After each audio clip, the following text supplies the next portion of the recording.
بسم اللہ الرحمن الرحیم۔ معزز ناظرین، السلام علیکم۔ روح کی حقیقت ایک ایسا موضوع ہے جو انسانی فکر و شعور کو ہمیشہ سے متاثر کرتا آیا ہے۔ یہ ایسی چیز ہے جس کے بارے میں محض عقل انسانی سے کوئی فیصلہ نہیں کیا جا سکتا جب تک کہ روح کے خالق اللہ عز و جل اور روحوں کے محبوب حضور نبی کریم صلی اللہ علیہ وآلہ وسلم کی تعلیمات کو سامنے نہ رکھا جائے۔ معزز ناظرین، ہماری اس ویڈیو کا موضوع اللہ تعالیٰ کا عالم ارواح میں بنی آدم سے لیا گیا میثاق ہے، جس کا تذکرہ قرآن پاک میں موجود ہے۔ احوال روح انسانی کو جاننے کے لیے ہماری اس ویڈیو کو مکمل دیکھیے۔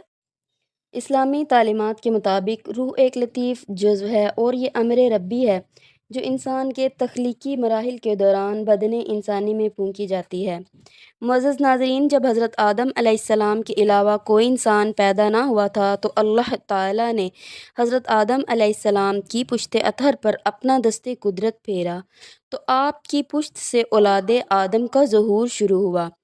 قیامت تک جس آخری بندے نے پیدا ہونا ہے وہ اپنی دنیا میں آنے کی ترتیب کے ساتھ آپ کی پشت اطہر سے نکلتا رہا، اور یہ سارے انسان مرد و عورت چونٹیوں کی شکل میں ایک میدان میں جمع ہوئے۔ ایک قول کے مطابق میدان عرفات میں جمع ہو گئے۔ اللہ تعالیٰ نے ان چونٹیوں کو قوت گویائی دی اور انسانی عقل بھی عطا کی۔ اللہ رب العزت نے ان کے لیے ربوبیت اور وحدانیت کے دلائل قائم فرما کر اور عقل دے کر ان سے اپنی ربوبیت کی شہادت طلب فرمائی۔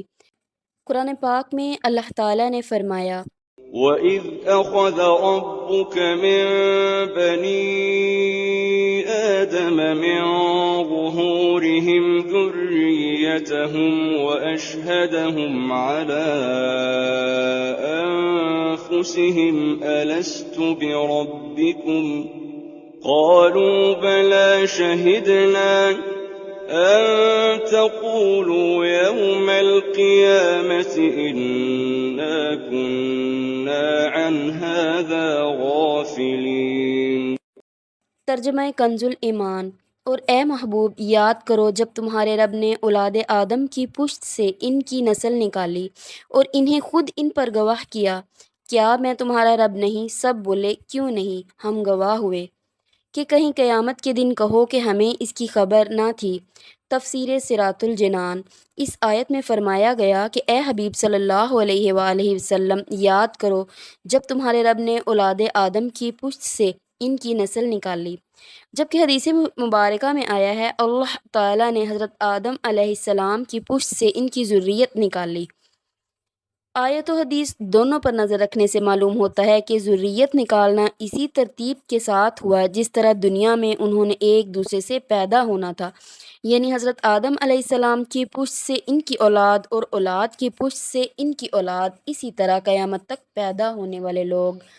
اللہ تعالیٰ نے ان کے لیے ربوبیت اور وحدانیت کے دلائل قائم فرما کر اور عقل دے کر ان سے اپنی ربوبیت کی شہادت طلب فرمائی تو سب نے کہا، کیوں نہیں، ہم نے اپنے اوپر گواہی دی اور تیری ربوبیت اور وحدانیت کا اقرار کیا۔